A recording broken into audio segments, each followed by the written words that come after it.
buscando un look nuevo para estrenar, não está ocupando de tudo o que você está pensando arriba, você está pensando também como você apresentar o mês em ano escolar novo. O tip aqui seguro está valioso.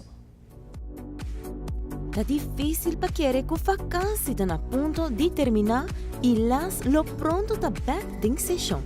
Mientras que está super leuk para colectar artículos ng paskol e outfit ng trendy para ano escolar novo, está extra leuk para refrescar o look com estilo novo. Hasi uma declaração que boca bem, para que regressar na school bag e próximo semana. Pero promete visitar o Shui Beauty Salon situado na Rutina Mall of na Prinsenstraat 5 na San Nicolás. Especialmente para todas girls com cabelo liso, que querem cabelo com look extra playful, na Le Shui Beauty Salon pode descobrir como pode transformar o cabelo straight para cabelo wavy, ou tem tipo de curl que você deseja. Pode pull off look de beleza total, sem fazer muito esforço com o cabelo.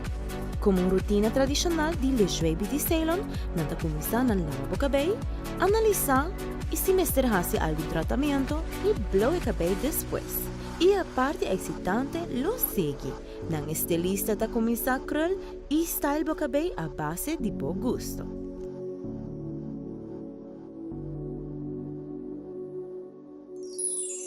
E voilà!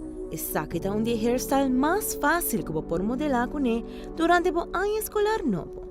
E a ventaja mais grande do look aqui está, por hasta jungar com ele de diferente maneira.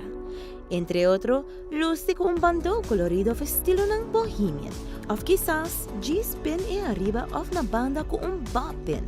Look super fácil e effortless. Back to school está começar com Le Shui Beauty Salon. Para cita, llama na 582-4947. Passa visitando livremente na Rutina Mall. Belleza,